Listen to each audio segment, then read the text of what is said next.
Elected officials on both sides of the aisle welcomed the introduction of the pioneering domestic violence bill in St. Lucia's Parliament on Tuesday.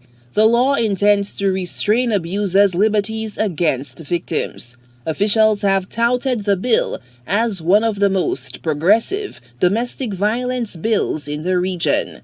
Today is an historic day. You're going to be passing the domestic violence bill in the Parliament. I'm very pleased. For the first time, we're going to ensure that women have the rights that they deserve. Because what you're speaking about is gender balance. Gender balance where everyone has a right to basic human rights. And our women have been on the wrong side sometimes. Sometimes our women have been treated not in the right way. So we are leveling the playing field. What we're seeking is gender balance so that all men and women can live in a society of opportunity for all. Women have borne the brunt of intimate partner and domestic violence cases in St. Lucia.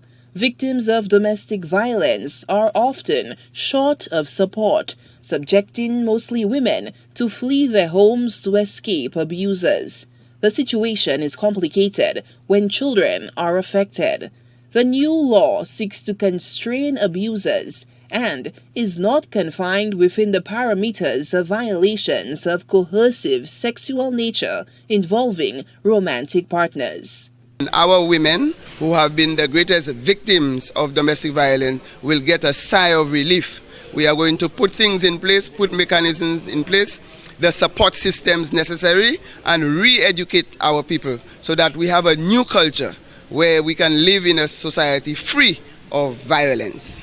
Is this coming on the heels of where a woman was virtually attacked by her son, allegedly attacked, concerns on me? Yes, because when we talk of domestic violence, it's relationship, living in a home or cohabiting.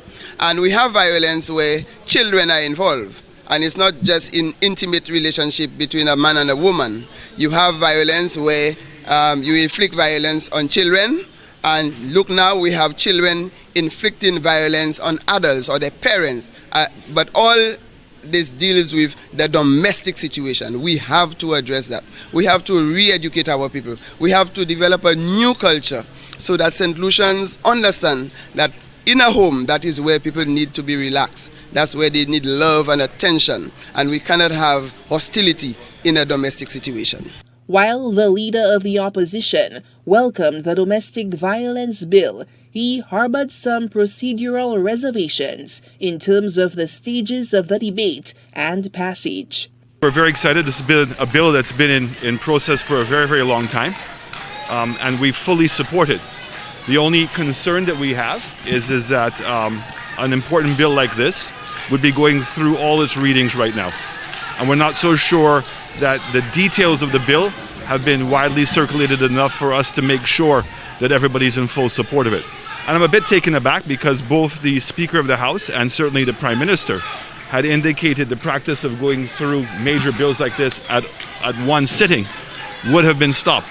But clearly we're seeing that there was one set of promises when they were in opposition and another course of action once they're in government. The sweeping piece of legislation will reportedly strengthen coordination between the criminal justice system and community-based agencies to work together to respond to victims' needs.